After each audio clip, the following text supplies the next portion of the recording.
Well, hello there, watching the press preview, a first look at what is on the front pages. Time then to see what's making the headlines with the journalist and author Christina Patterson and the broadcaster and commentator Ali Miraj. Welcome and lovely to see both of you. So plenty to discuss. Let's take a look at the front pages, then starting with the Eye. It carries a warning from the Foreign Secretary David Lammy, telling Britain to prepare for the worst amid Donald Trump's tariff announcements. Meanwhile, the Daily Mail says the tariffs will be especially troublesome even for the Chancellor as they threaten to upset her latest financial plans. The Telegraph leads with the Prime Minister's last-minute negotiations with Washington and the concessions he may have to make to shield the UK from the worst effects of Donald Trump's tariffs. Whereas The Guardian says Sir Keir Starmer has offered major US tech companies tax breaks to offset the effects.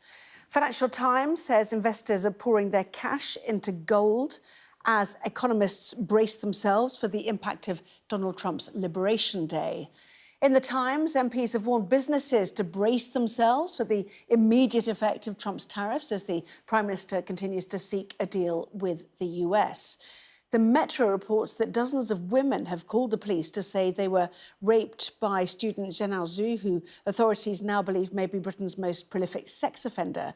And The Sun reports that the charity boss who accused Prince Harry of bullying has left social media now after receiving a series of backlash from supporters of the Sussexes.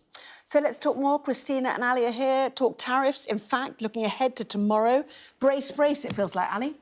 It definitely does. We knew that it was coming, but it doesn't make it any less unpalatable, or any more unpalatable, I should say.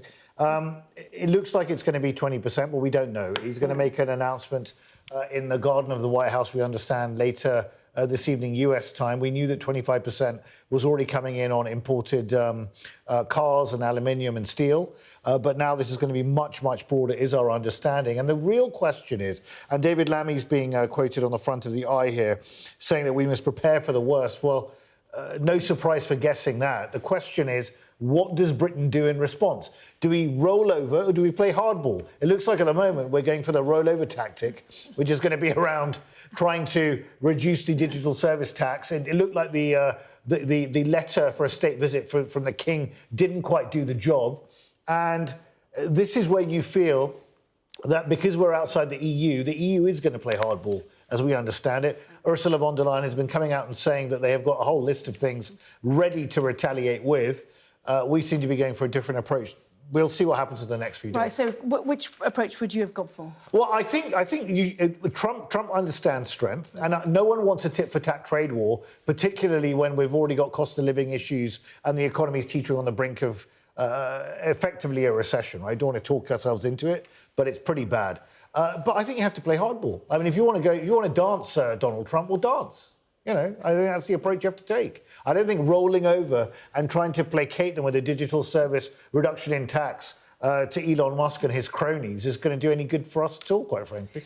Yes, I think it was the Washington Post suggested 20% was the figure tonight, or in the last half hour or so. The Wall Street Journal reporting that the US trade representative is preparing the option for an across-the-board tariff on a subset of nations that likely would not be as high as a 20% universal tariff option, which is also under consideration by President Trump's administration. So there we go. Maybe they're still debating the actual figures. But the figures are enormous, are they not? The impact is enormous as well. Already we hear from Ireland about the impact, for example, on their pharmaceutical industry.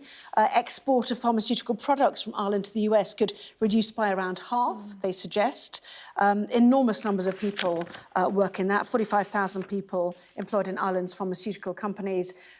Some 58 billion euros in pharma and chemicals is exported from Ireland to the US every year. So that's the EU impact as well, isn't it, really? But the UK told to prepare for the worst. Clearly, they believe that trade talks are going at pace, much faster than they would normally. So they live in hope, is the message really from the UK government. Well, I think anyone who lives in hope in relation to Donald Trump is probably needs a hefty dose of reality. I absolutely understand why they are taking the approach they are taking. I mean, he is a maniac, so clearly there is no correct approach to deal with a maniac. And so far, the evidence shows that the only person who has won any kind of negotiation with Donald Trump, the only country, is Vladimir Putin and Russia. And, you know, Russia is definitely winning that one, and Putin has played Trump, you know, like a piano, and everybody else, including America, is losing, because not only is America trashing its civil rights, its constitution, its whole history of liberal democracy, but it's also trashing its own economy as well as the global economy in this process. And it's hard to think of a greater act of wrecking and self-sabotage than what America is currently undertaking. The FT talks about how many economists believe this won't work. They should have said 99.999% of economists think that this is disastrous, both for the American economy and for the global economy. The risk of a recession, of a global recession, has now been set at 40%, I think, just because of this act of willful self-destruction. And the point of it is simply to keep eyes on Donald Trump. And the very fact that he is inviting people to make phone calls, to beg and, you know, sort of ask for the crumbs from his table tonight to try and see if he can, it's just a huge tease. And I think Ali's right. I think you do have to play hardball with him. I mean, we don't know whether hardball wins, but we do know that softball probably doesn't. We don't know whether hardball wins, and we also don't have many cards to play because we're a tiny economy compared to the US. Where I slightly disagree with Christina is I agree with you in terms of the impact is going to be terrible, but I think he's got a rationale for it in his own mind. I don't think it's purely narcissistic. I think it's based on the fact that he wants to reindustrialize the US economy. He feels that they've been taken for a ride. He feels that many countries are running trade surpluses with the US, and it's harming their domestic industrial base. He doesn't want to be having steel being imported from other countries, being dumped on it by China. He wants to beef up his own domestic steel industry and other key industries as well. Now, the problem is that you go back to 2002 when George W. Bush tried this. It ended up shrinking the steel industry in the US. Anyway, they've tried this before. It hasn't worked. But the intention is good, but we know where this leads. But the intention takes too long, surely. And the point is that Mexico, for example, today, suggesting that, you know, US companies are rich on the back of outsourcing certain parts of the production to Mexico where it's cheaper to make. That's right. I mean, even if he was even if his view, and he is literally the only person in the world who holds this view, but even if he was out of 8.5 billion people right and everybody else was wrong, the fact is that it's not going to happen in the right timescale. So assuming there are still elections in 4 years' time, which of course we can't assume given his incredibly overwhelming attempts to dismantle democracy and have his sidekick by elections and all the rest of it, and given how he's cozying up to Putin, who may be controlling every election in the world by then. But what we can be clear about is he is not going to rebuild manufacturing in America in that time. And even if he did, it would be at such a hefty price for the American consumer that inflation would be likely to... That is true. soar. The inflationary effect. Yeah. Let's have a look a bit more detail, if you don't mind. Daily Telegraph, Starmer's 11th hour bid to halt the trade war. We were told today that Rachel Reeves has spoken to her US counterpart, Scott Bessent, yesterday. So the Cabinet was told that this morning. So she's been on the phone, one of the nations that is. So Keir Starmer is preparing to finalise a package of economic concessions to the US to try to persuade Trump to spare the UK from his trade war. Let's push up to The Guardian, which I'm moving up, if you don't mind. One of which is about digital services. Major US tech companies have been offered a significant tax cut by Keir Starmer in return for lower tariffs from Donald Trump. I see that Israel has tonight decided to eliminate all remaining tariffs on US goods ahead of Trump's move. These are reciprocal tariffs. Of course, what you do to us, we'll do to you.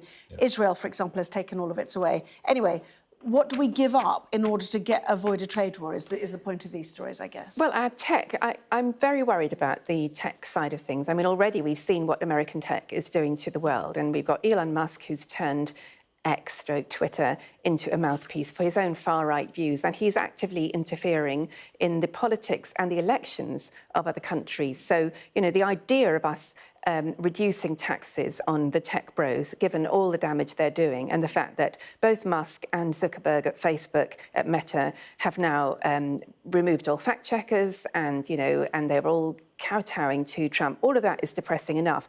But also, I'm one of many, many writers who've had my copyright, my intellectual property stolen without my permission by Meta in their trawling of AI. So the idea that, I've already had my property stolen, as has almost every writer in this country with published books, and the idea that we are then placating these people and allowing them to pay even less tax, I find it really, really sticks in the craw. Yeah, and the Daily Mail, Trump's tariffs threaten a crisis for Rachel Reeves. This is the OBR today suggesting that any trade war would eat into her wriggle room, her headroom, although they did suggest that a very small trade war might benefit us because we'd get cheaper goods that have been destined for America. But anyway.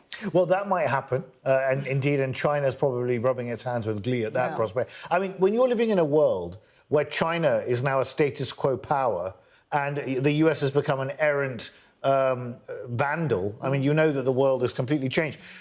Look, Rachel Reeves has got a complete nightmare of a scenario to manage anyway. I mean, the spring statement was really, really difficult. She's only got 9.9 billion of headroom. It's sort of like we're lurching from crisis to crisis here. And the OBR had said that any sort of tariff war would wipe out that headroom in a flash. So she's effectively going to have to make a decision pretty soon, if this all kicks off, of what's going to happen by October. Is it going to be tax rises or further pain or a combination of both? This is just deferring inevitable, really, really difficult choices where the can has been kicked down the road. 4 p.m. Washington time, 9 p.m. I'll be here, actually, doing that show. 9 p.m. tomorrow night, UK time, so do stay tuned to that. It's going to be fascinating. Lots more still to come in the next part of our programme. The impact of Labour's welfare reforms on the country's employment rate outlined in tomorrow's Times. Back in a moment.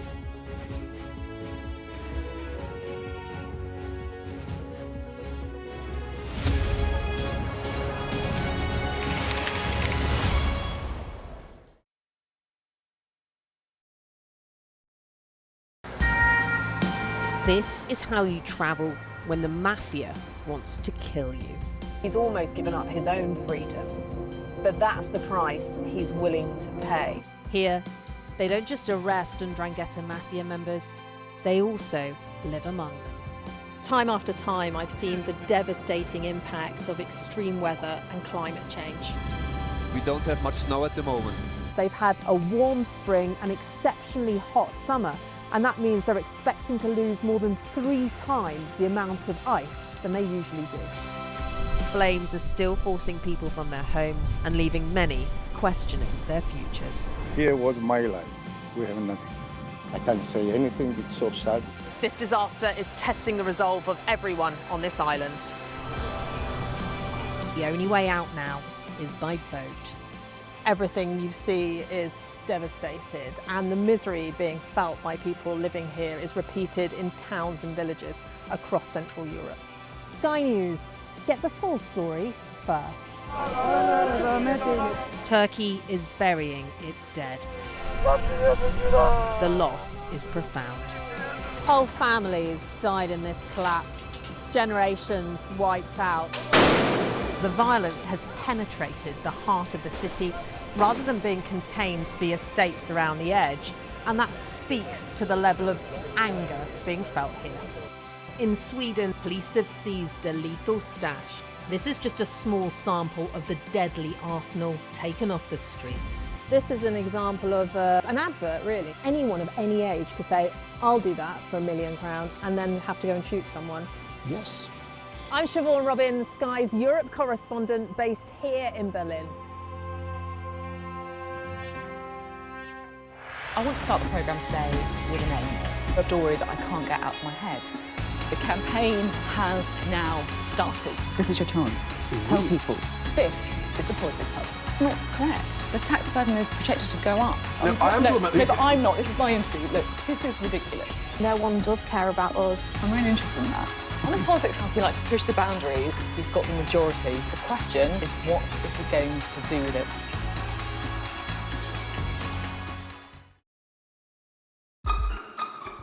We've got your Sunday mornings covered. From the front page and the sounds of the streets to the voices of the people who make the major calls and big picture politics beyond Westminster. We'll put you at the heart of our story. I'm ready. Are you? Join me, Trevor Phillips, Sunday mornings on Sky News. We're rolling. Welcome to the world. Our new podcast, starting now. It's very exciting. Every week, we'll be reporting from the world's trouble spots. We get to hold those in positions of power accountable, and we get to ask the questions that the audience, the listeners, want to know about. And that's why it is so important that people tune in, come along for the road, come along for the journey. It'll be fun. Well, welcome back. You are watching the press preview. With me once again, we have Christina Patterson and Ali Mirage. Welcome back to both of you. Christina, top of the Times, the continuing impact of the welfare reforms on people. What's the government's own assessment said? Well, it has said that by, oh goodness, when is it? An extra according to the latest predictions, Labour's welfare reforms will result in 400,000 more people signed off unfit for work by, I'm trying to find the date, by, it's not immediately, I think it might be by 2030, official estimates in the autumn suggested, yeah. By 2030. By 2030. Which obviously would be very unfortunate. I mean, this whole thing is a nightmare for Labour, for any government, and obviously most of all for the people who are currently on benefits, and particularly for the disabled people whose benefits will now be cut. I think it's very, very hard to know how to do this in a way that will work effectively. And I think most people do want to work, but it is labour intensive and expensive to support people into work. And that's a very long-term programme. You need to put money to support people into work. I was on the board of a charity that was involved in supporting people into work, and it did excellent work. But cutting people's benefits doesn't instantly propel people into work. So I think it's a really, really difficult problem to solve. And my heart genuinely goes out to all the people, Liz Kendall in particular, who are trying to address it. But you know, this is not good news for Labour. Yeah, I've just seen it. It's a second paragraph. It says, at the end of the decade, which is not a number that leaps out at you, to be fair, is it? No. Let's go to the Daily Telegraph as well now. Police have been told to use facial recognition searches in every criminal investigation. So why would that be of interest? Well, because there seems to be a disconnect between certain police services that are using it a lot more than others. And what is happening here is the Independent Police Inspectorate urging forces to fully exploit this technology. Now, we know that this is being used by some forces a lot when it comes to shoplifting and other things. There's a lot of CCTV and facial recognition technology out there. If we're going to win the battle against criminals, we should use all the available technology we have. And the fact is that people are also getting now worried about reporting stuff because they don't think anything gets done. Anything that can help us is a move in the right direction. And just a quick word on the picture story, certainly for The Guardian and The Times. It's the Beatles, 4 new ones, 4 biopics or biopics, however you say it. Anyway, there they are. The Fab Four, Sam Mendes is the director, revealing his cast for his Beatles biopics. Whether they look-likey or not, who knows? They don't have the haircuts yet, do they? But anyway, McCartney's, you can see John Mescal, and that is Harris Dickinson, who'll be playing John Lennon. Oh, you'll have to keep going. Anyways, too slow, too slow. Move them on, there they go. Anyway, it's going to be very interesting. All released in the same month, we're told as well. I can't wait. I really can't wait. Yeah. Christina, Ali, thank you both very much indeed. Thank you. See you for more on the 11. Here's the weather.